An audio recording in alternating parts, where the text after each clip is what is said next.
kau tiada dua.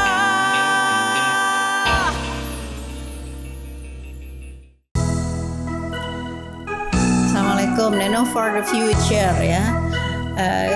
Ini program Cabe on Screen. Kicir kicir, ini lagunya, lagu lama ya Tuan, Betawi asli. Saya menyanyi ya Tuan, memang sengaja untuk menghibur hati yang duka.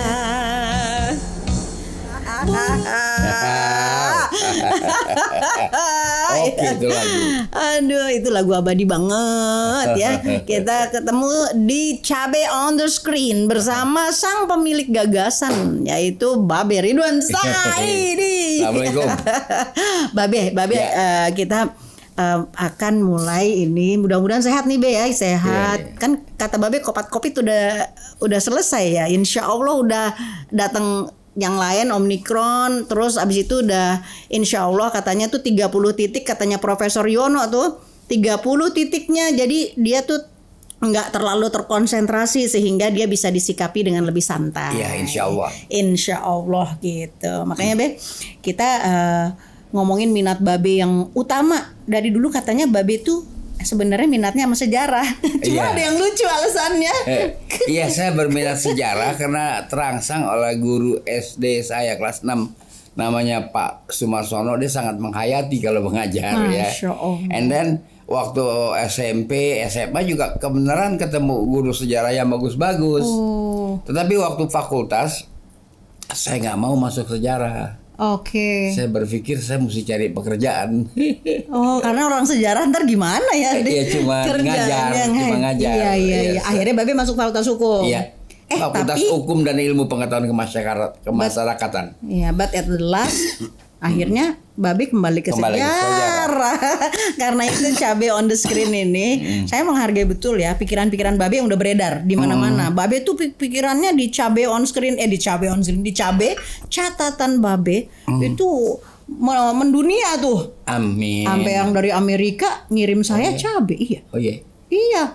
Jadi dia rutin ngirimin. Nah, tapi supaya lebih enak nih, biar Babe mau baca dulu tulisannya yang kita suka nih ya. Judulnya catatan Babe ini Prasasti Kebon Raja dan Nisan Banggai. Gitu ya, Be? Iya. Nah, sip saya kita mulai baca ya. Pelajarannya nih. Prasasti Kebon Raja dan Nisan Banggai. Salah satu makam Islam tertua di abad 7 Masehi di Kabupaten Banggai, Kepulauan Sulawesi Tengah. Jelas dalam nisan kuburan tertulis tahun 67 Hijriah atau 688 Masehi. Nisan abad 7M ini sampai sekarang masih terjaga. Dan terdapat pula satu makam yang wafat di tahun 168 Hijriah atau 790 Masehi, yaitu Syekh Sa'ban. Di Tangerang juga ada Rawa Sya'ban. Dan ini jelas membantah dongeng yang mengatakan Islam masuk Indonesia baru abad 13M. Sebelah timur Banggai, Kepulauan Laut Maluku. Letak makam tidak jauh dari radius zona ekonomi Maluku. Maluku salah satu tujuan pelayar-pelayar dari Afro, Swahili, dan Arab. Prasasti Kebon Raja Bogor dan Nisan Troloyo Jawa Timur beraksara Nabaten yang banyak dipengaruhi aksara Aram. Seorang arkeolog UI mungkin karena tak mampu baca aksara lalu menyebut prasasti Kebon Raja sebagai prasasti palsu. Pendapatnya hasil kutipan dari seorang arkeolog bule yang katakan itu palsu. Kepadanya saya berondong pertanyaan, aksara yang digunakan apa? Dan apa pula tujuan memalsu? Ia tak menjawab dan hanya tertunduk. Saya mengejak kebun raja, bukan kebun raya, karena prasasti Kebantenan sebut Sunda Sembawa atau Sundanis Kuartir itulah kebun raja. Ketika semangat anti feodal yang tidak proporsional menggelegak, kebun raja diganti kebun raya. Tetapi pisang raja nggak diganti dengan pisang raya. Itu khas Babe banget. Pergantian skrip di Arab dari Nabatein ke Hijaiyah terjadi 651 Masehi. Dapat disimpulkan prasasti kebun raja dan Nisan Troloyo yang beraksara Nabatein dibuat sebelum 651 Masehi. Bangga yang 688 Masehi sudah gunakan Hijaiyah. Kebun raja maupun Troloyo mengandung teks syahadat. La ilahu, tidak ada selain Tuhan. Berdasarkan bukti ini, Islam telah masuk Indonesia atau nama Swahilinya Andunisi pada abad 7 Masehi. Prasasti Tukmas Semarang bagian selatan beraksara Fenggi, bahasa Khmer Hind. Kemungkinan pembuat prasasti datang dari Champa atau Kompong Chom. Prasasti membahas ajaran Islam tentang berserah diri. Apakah berserah diri itu mudah? Itu laksana membuat pipa dari pasir. Membuat pipa dari pasir maknanya tidak mudah. Ungkapan yang amat berkelas. Masih banyak bukti yang dapat saya tunjukkan. Masjid atap terbuka Pola Karbala di Malangka, Luwu Utara. Koin emas koleksi Museum Aceh dan Fadlizon. Juga Jambia Emirate di Aceh. Itu semua abad ke-7. Tarumanegara dan Sriwijaya Khayal tak dapat dijadikan alat bukti. Paling-paling untuk mendukung lagu Melayu nyanyian Hasan Tahar tahun 1954, Khayal dan penyair.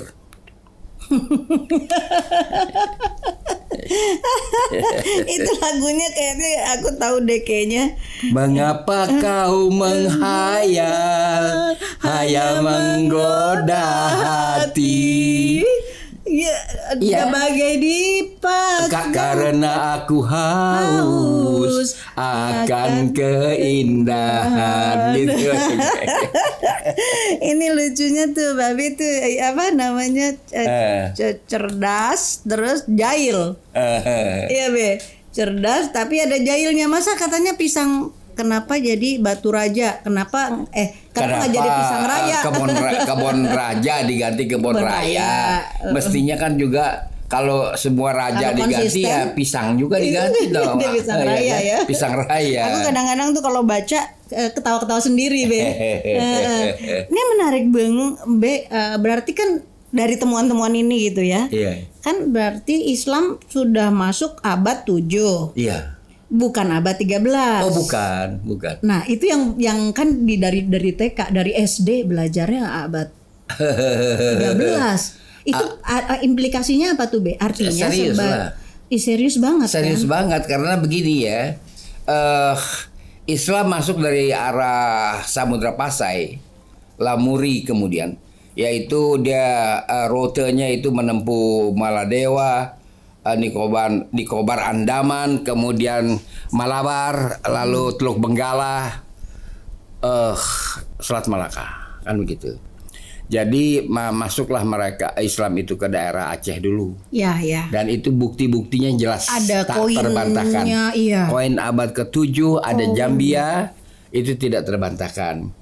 Lalu kemudian Islam menelusuri seluruh Sumatera, Jawa, dan kemudian juga daerah Indonesia Timur.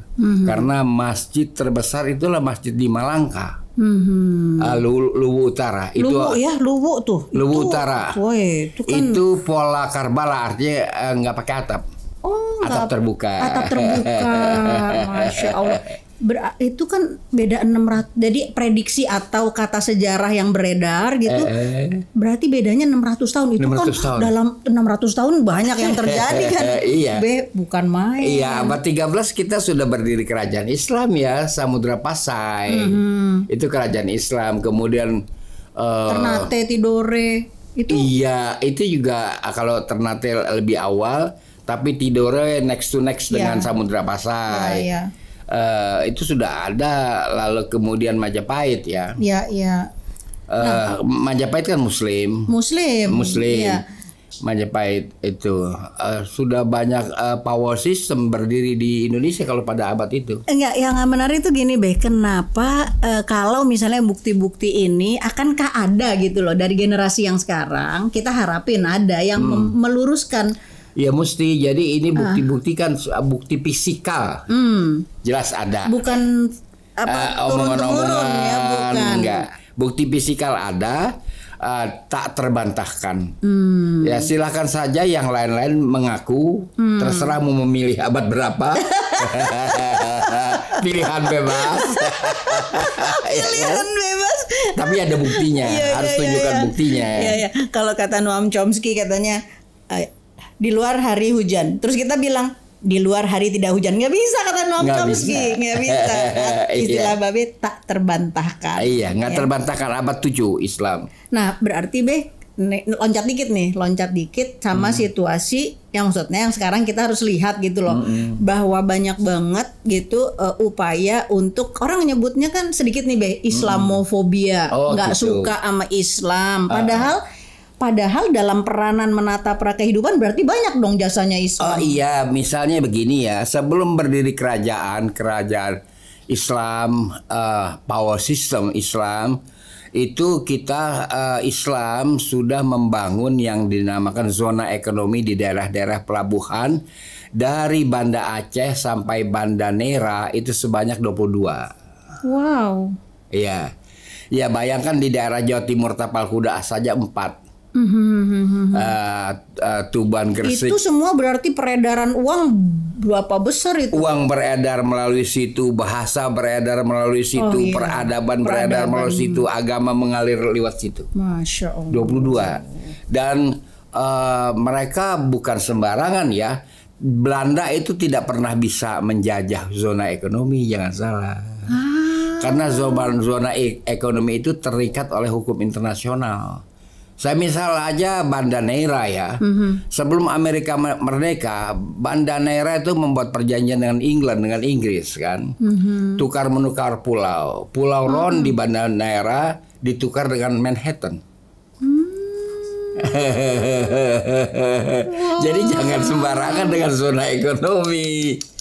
Lalu kemudian zona ekonomi Bandar Sunda Kelapa ya, dia dengan avalis dari kerajaan Sunda Pajajaran itu kan mengundang investasi Portugis. Itu dulu udah internasional ya, berarti kita bukannya bangsa terbelakang ini. Tidak. Perjanjian internasional yang pertama dibuat oleh Bandar Sunda Kelapa dan kontingen Portugis di Malaka dengan avalis kerajaan Sunda. Itu perjanjian internasional pertama tertulis. Itu tahun 23 Agustus 1521. 1521. Iya. Masya Allah. Makanya itu zona ekonomi dan itu Islam. Nah itu pelakunya siapa Be dulu? Pelakunya tokoh-tokohnya. Kalau dari kerajaan Sunda itu utusan Prabu Siliwangi yang namanya Samyam. Samyam itu artinya utusan. Kalau dari Portugis banyak namanya, saya nggak apa. Dari Indonesia dari aja. Indonesia dari Jakarta adalah Sah Bandar Waitem. Nama aslinya Muhammad Kasim. Dia dipanggil Waitem. Item itu artinya jago. Kemudian Patih Mundari. Daerah Sunda Kelapa itu dipisah Kali Item, itu ada daerah namanya Majakatera. Selatan Pasar Ikan, di selatan Pasar Ikan itulah Majakatera. Majakatera oleh Juan Barros pada 1485 di transkrip ya menjadi Jakatera gitu. Kemudian Jakarta. Ada hubungannya sama nama Jakarta itu? Iya, Majakatera artinya Land of Power. Land of Power. Iya.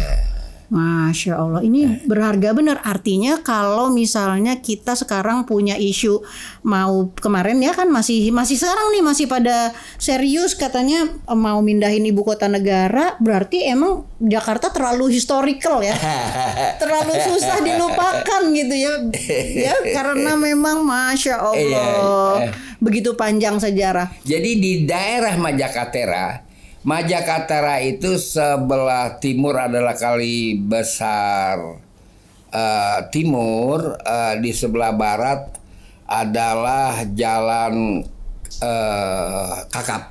Berarti daerahnya. Itu daerah Beos ya? Iya, seberang lagi Beos. Seberangnya Beos. Iya. Soalnya dulu suka ngejemput Bapak kan kerja di Beos. Iya. Jadi kalau pulang nggak jauh dari Beos. Nggak jauh dari Beos. Beos, Rawa Malaka, masuk Rawa Malaka kanan dapat. Nah itu Belanda saja gagal bikin ibu kota di Majakaterra. Belanda aja gagal. Namanya juga Land of Power kan. Weh, keren. Belanda itu 1659 berencana mau bikin ibu kota, ada kastil, ada galangan kapal. Oh nggak batal semua, gagal. Dia udah mikir mau bikin ibu kota ya si Belanda ya di situ ya, dan gagal ya. Gagal.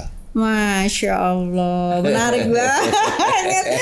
Jadi teman-teman semuanya, sahabat, kita memang sengaja nih mengumpulkan, mendokumentir ilmunya Babe Ridwan, karena banyak dari generasi hari ini ya udah nggak kenal, ngelihat Jakarta atau ngelihat daerah-daerah semuanya Indonesia nggak. Padahal menarik banget gitu loh. Nah di episode yang berikutnya kita juga punya tayangan yang menarik, pembicaraan sama Babe Ridwan. Pokoknya setiap kali simak aja di Cabe on the Screen. Babe akan ngobrolin tentang sejarah yang pasti akan menambah hasanah dan rasa cinta tentu saja kepada bukan hanya sejarah itu ya, tapi kepada peradaban. Sehingga kita mau menjadi anggota atau member dari peradaban itu dan memberikan kontribusi yang baik. Tentu saja kan Be? Iya. Nah gitu. Membangun Indonesia dengan memulai membangun peradabannya. Keren. Oke, see you again next episode dengan Cabe Babe Ridwan Saidi, Cabe on the Screen. Assalamualaikum warahmatullahi wabarakatuh. Salam.